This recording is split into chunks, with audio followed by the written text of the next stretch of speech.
आज वार गुरुवार. काय करायचं मग? विचारू पहिले कोड आहे तुमचं. बाजरीला जर गहू म्हटले, लक्ष देऊन ऐकायचा. बाजरीला जर गहू म्हटले, गहूला तांदूळ म्हटले, तांदूळला ज्वारी म्हटले, तर चपाती कशाची करायची सांगा?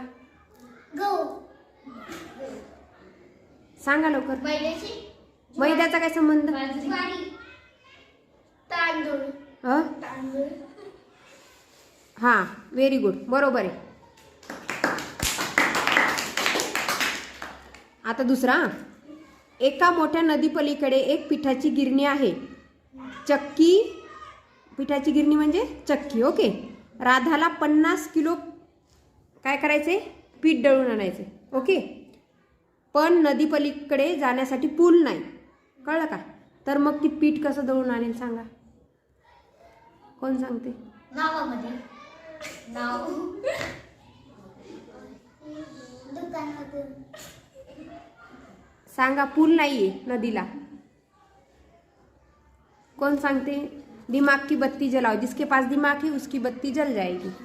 बोलो. अगं पीठ 50 किलो घेणार का? शब्दांकडे जो लक्ष देतो तोच सगळ्यात हुशार. मला वाटतं कोणाला तरी येतंय आता. मुलंच जिंकतात. कार्तिकचा लाईट लागायला थोडा थोडा. माझ्या शब्दांवर कधी पण लक्ष ठेवायचं, मी काय बोलते ते सांगा. अरे चक्की व दुसऱ्या चक्कीत जाण्याचा काय संबंध आहे? चक्कीच नाहीये तर. चक्की डायरेक्ट नदीच्या पलीकडे, अलीकडे चक्कीच नाहीये. सांगा. हो सांगा. बघू आता कोण. बघूच. परत एकदा सांगते, शब्दांकडे लक्ष ठेवा. एका मोठ्या नदीच्या पलीकड एक पिठाची गिरणी आहे, म्हणजे चक्की आहे. राधाला काय करायचे? 50 किलो पीठ दळून आणायचं आहे. पण नदीला ओलांडण्यासाठी काय नाही? पूल नाहीये. तर कसं आणणार ती पीठ दळून सांगा? चक्की घेता येत असते का इकडे? आणि कशी घेणार? पाण्यात न जाणार घोडा घेऊन? कोण सांगते?